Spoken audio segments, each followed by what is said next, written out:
প্রিয় ভক্তবৃন্দ, আজ আমি আপনাদের জন্য একটি পবিত্র বার্তা নিয়ে এসেছি, যা আপনার জীবনকে সম্পূর্ণরূপে পরিবর্তন করতে পারে।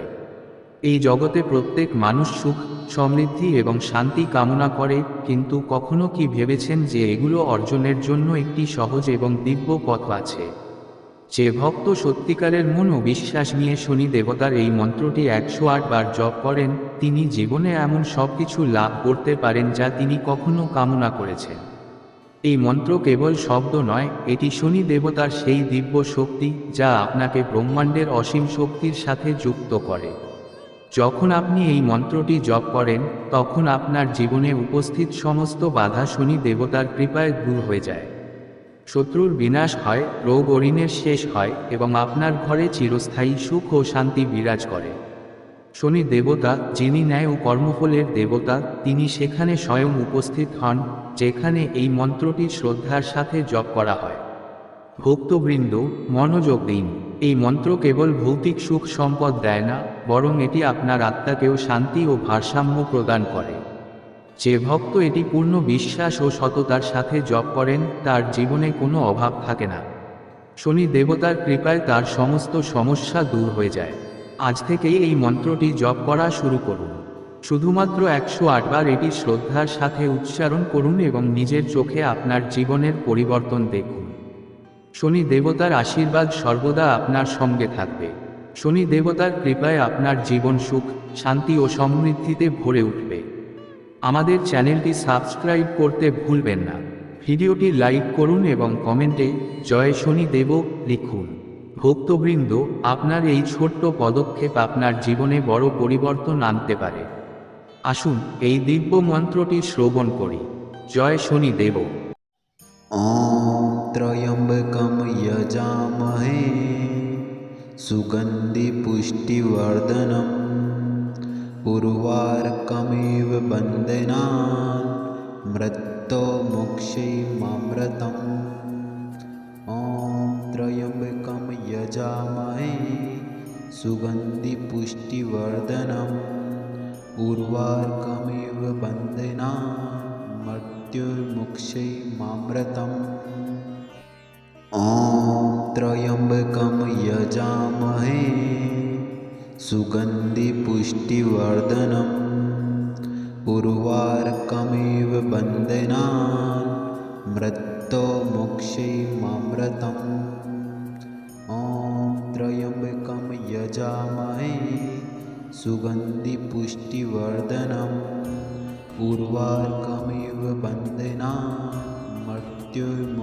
मृत्युर्मुक्षीयमामृतम्।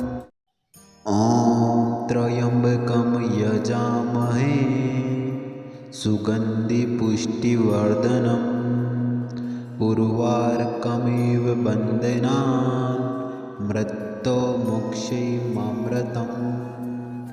ॐ त्र्यम्बकं यजामहे सुगन्धिपुष्टिवर्धनम् उर्वारुकमिव बन्धनान् मृत्युर्मुक्षीयमामृतम्। ॐ त्र्यम्बकं यजामहे सुगन्धिपुष्टिवर्धनम् उर्वारुकमिव बन्धनान् मृत्युर्मुक्षीयमामृतम्।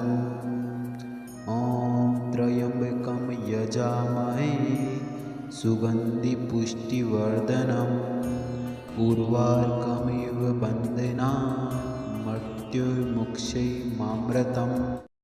ॐ त्र्यम्बकं यजामहे सुगन्धिपुष्टिवर्धनम् उर्वारुकमिव बन्धनान् मृत्युर्मुक्षीयमामृतम्। ॐ त्र्यम्बकं यजामहे सुगन्धिपुष्टिवर्धनम् उर्वारुकमिव बन्धनान् मृत्युर्मुक्षीयमामृतम्। ॐ त्र्यम्बकं यजामहे सुगन्धिपुष्टिवर्धनम् उर्वारुकमिव बन्धनान् मृत्युर्मुक्षीयमामृतम्। ॐ त्र्यम्बकं यजामहे सुगन्धिपुष्टिवर्धनम् उर्वारुकमिव बन्धनान् मृत्युर्मुक्षैर्मामृतम् ॐ त्र्यम्बकं यजामहे सुगन्धिपुष्टिवर्धनम् उर्वारुकमिव बन्धनान् मृत्युर्मुक्षैर्मामृतम् ॐ त्र्यम्बकं यजामहे सुगन्धिपुष्टिवर्धनम् उर्वारुकमिव बन्धनान् मृत्युर्मुक्षैर्मामृतम् ॐ त्र्यम्बकं यजामहे सुगन्धिपुष्टिवर्धनम् उर्वारुकमिव बन्धनान् मृत्युर्मुक्षैर्मामृतम् ॐ त्र्यम्बकं यजामहे सुगन्धिपुष्टिवर्धनम् उर्वारुकमिव बन्धनान् मृत्युर्मुक्षैर्मामृतम् ॐ त्र्यम्बकं यजामहे सुगन्धिपुष्टिवर्धनम् उर्वारुकमिव बन्धनान् मृत्युर्मुक्षैर्मामृतम् ॐ त्र्यम्बकं यजामहे सुगन्धिपुष्टिवर्धनम् उर्वारुकमिव बन्धनान् मृत्युर्मुक्षैर्मामृतम् ॐ त्र्यम्बकं यजामहे सुगन्धिपुष्टिवर्धनम् उर्वारुकमिव बन्धनान् मृत्युर्मुक्षैर्मामृतम् ॐ त्र्यम्बकं यजामहे सुगन्धिपुष्टिवर्धनम् उर्वारुकमिव बन्धनान् मृत्युर्मुक्षैर्मामृतम् ॐ त्र्यम्बकं यजामहे सुगन्धिपुष्टिवर्धनम् उर्वारुकमिव बन्धनान् मृत्युर्मुक्षैर्मामृतम् ॐ त्र्यम्बकं यजामहे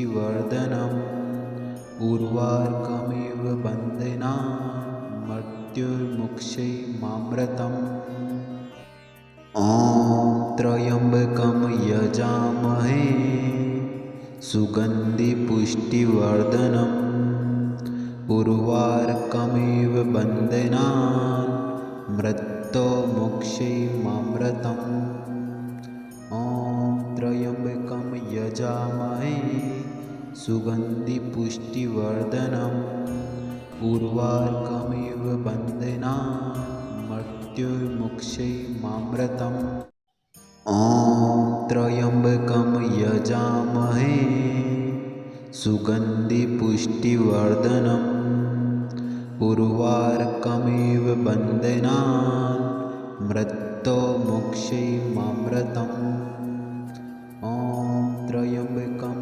यजामहे सुगन्धिपुष्टिवर्धनम् उर्वारुकमिव बन्धनान् मृत्युर्मुक्षैर्मामृतम् ॐ त्र्यम्बकं यजामहे सुगन्धिपुष्टिवर्धनम् उर्वारुकमिव बन्धनान् मृत्युर्मुक्षैर्मामृतम् ॐ त्र्यम्बकं यजामहे सुगन्धिपुष्टिवर्धनम् उर्वारुकमिव बन्धनान् मृत्युर्मुक्षैर्मामृतम् ॐ त्र्यम्बकं यजामहे सुगन्धिपुष्टिवर्धनम् उर्वारुकमिव बन्धनान् मृत्युर्मुक्षैर्मामृतम् ॐ त्र्यम्बकं यजामहे सुगन्धिपुष्टिवर्धनम् उर्वारुकमिव बन्धनान् मृत्युर्मुक्षैर्मामृतम् ॐ त्र्यम्बकं यजामहे सुगन्धिपुष्टिवर्धनम् उर्वारुकमिव बन्धनान् मृत्योर्मुक्षैर्मामृतम् ॐ त्र्यम्बकं यजामहे सुगन्धिपुष्टिवर्धनम् उर्वारुकमिव बन्धनान् मृत्योर्मुक्षैर्मामृतम् ॐ त्र्यम्बकं यजामहे सुगन्धिपुष्टिवर्धनम् उर्वारुकमिव बन्धनान् मृत्योर्मुक्षैर्मामृतम् ॐ त्र्यम्बकं यजामहे सुगन्धिपुष्टिवर्धनम् उर्वारुकमिव बन्धनान् मृत्योर्मुक्षैर्मामृतम् ॐ त्र्यम्बकं यजामहे सुगन्धिपुष्टिवर्धनम् उर्वारुकमिव बन्धनान् मृत्योर्मुक्षैर्मामृतम् ॐ त्र्यम्बकं यजामहे सुगन्धिपुष्टिवर्धनम् उर्वारुकमिव बन्धनान् मृत्योर्मुक्षैर्मामृतम् ॐ त्र्यम्बकं यजामहे सुगन्धिपुष्टिवर्धनम् उर्वारुकमिव बन्धनान् मृत्योर्मुक्षैर्मामृतम् ॐ त्र्यम्बकं यजामहे सुगन्धिपुष्टिवर्धनम् उर्वारुकमिव बन्धनान् मृत्योर्मुक्षैर्मामृतम् ॐ त्र्यम्बकं यजामहे सुगन्धिपुष्टिवर्धनम् उर्वारुकमिव बन्धनान् मृत्योर्मुक्षैर्मामृतम् ॐ त्र्यम्बकं यजामहे सुगन्धिपुष्टिवर्धनम् उर्वारुकमिव बन्धनान् मृत्योर्मुक्षैर्मामृतम् ॐ त्र्यम्बकं यजामहे सुगन्धिपुष्टिवर्धनम् उर्वारुकमिव बन्धनान् मृत्योर्मुक्षैर्मामृतम् ॐ त्र्यम्बकं यजामहे सुगन्धिपुष्टिवर्धनम् उर्वारुकमिव बन्धनान् मृत्योर्मुक्षैर्मामृतम् ॐ त्र्यम्बकं यजामहे सुगन्धिपुष्टिवर्धनम् उर्वारुकमिव बन्धनान् मृत्योर्मुक्षैर्मामृतम् ॐ त्र्यम्बकं यजामहे सुगन्धिपुष्टिवर्धनम् उर्वारुकमिव बन्धनान् मृत्योर्मुक्षैर्मामृतम् ॐ त्र्यम्बकं यजामहे सुगन्धिपुष्टिवर्धनम् उर्वारुकमिव बन्धनान् मृत्योर्मुक्षैर्मामृतम् ॐ त्र्यम्बकं यजामहे सुगन्धिपुष्टिवर्धनम् उर्वारुकमिव बन्धनान् मृत्योर्मुक्षैर्मामृतम् ॐ त्र्यम्बकं यजामहे सुगन्धिपुष्टिवर्धनम् उर्वारुकमिव बन्धनान् मृत्योर्मुक्षैर्मामृतम् ॐ त्र्यम्बकं यजामहे सुगन्धिपुष्टिवर्धनम् उर्वारुकमिव बन्धनान् मृत्योर्मुक्षैर्मामृतम्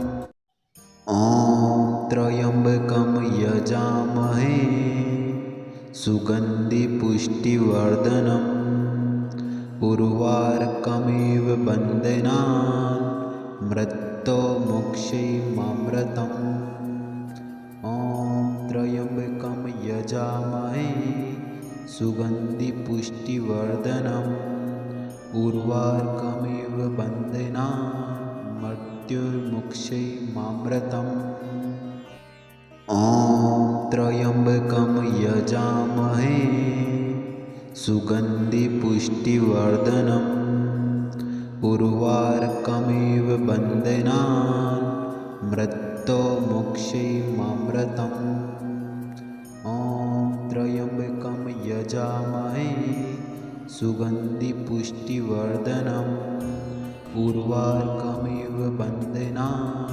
मृत्युर्मुक्षैमामृतम् ॐ त्र्यम्बकं यजामहे सुगन्धिपुष्टिवर्धनम् उर्वारुकमिव बन्धनान् मृत्युर्मुक्षैमामृतम् ॐ त्र्यम्बकं यजामहे सुगन्धिपुष्टिवर्धनम् उर्वारुकमिव बन्धनान् मृत्युर्मुक्षैमामृतम् ॐ त्र्यम्बकं यजामहे सुगन्धिपुष्टिवर्धनम् उर्वारुकमिव बन्धनान् मृत्युर्मुक्षैमामृतम् ॐ त्र्यम्बकं यजामहे सुगन्धिपुष्टिवर्धनम्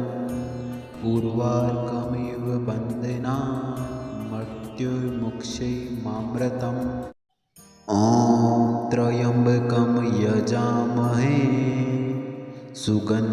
सुगन्धिपुष्टिवर्धनम् उर्वारुकमिव बन्धनान् मृत्युर्मुक्षैमामृतम् ॐ त्र्यम्बकं यजामहे सुगन्धिपुष्टिवर्धनम् उर्वारुकमिव बन्धनान् मृत्युर्मुक्षैमामृतम् ॐ त्र्यम्बकं यजामहे सुगन्धिपुष्टिवर्धनम् उर्वारुकमिव बन्धनान् मृत्युर्मुक्षैमामृतम् ॐ त्र्यम्बकं यजामहे सुगन्धिपुष्टिवर्धनम् उर्वारुकमिव बन्धनान् मृत्युर्मुक्षैमामृतम् ॐ त्र्यम्बकं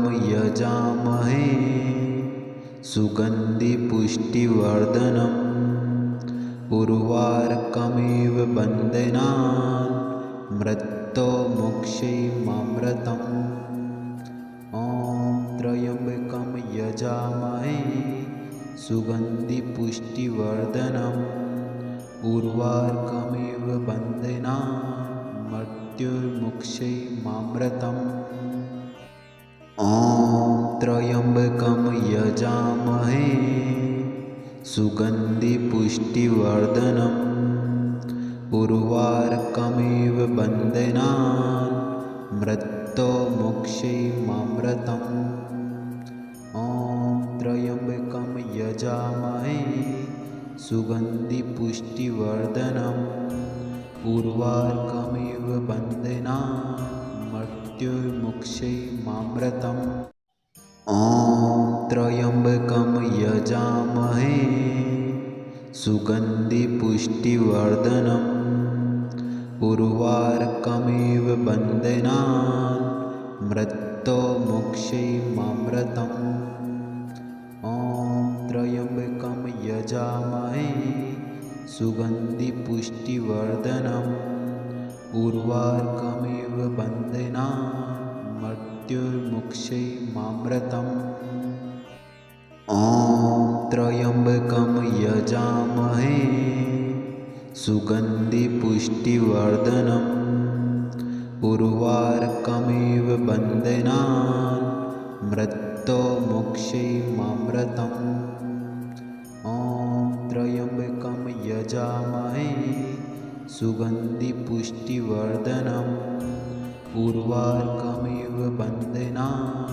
मृत्युर्मुक्षैमामृतम् ॐ त्र्यम्बकं यजामहे सुगन्धिपुष्टिवर्धनम् उर्वारुकमिव बन्धनान् मृत्योर्मुक्षैर्मामृतम् ॐ त्र्यम्बकं यजामहे सुगन्धिपुष्टिवर्धनम् उर्वारुकमिव बन्धनान् मृत्योर्मुक्षैर्मामृतम् ॐ त्र्यम्बकं यजामहे सुगन्धिपुष्टिवर्धनम् उर्वारुकमिव बन्धनान् मृत्योर्मुक्षैर्मामृतम् ॐ त्र्यम्बकं यजामहे सुगन्धिपुष्टिवर्धनम् उर्वारुकमिव बन्धनान् मृत्योर्मुक्षैर्मामृतम्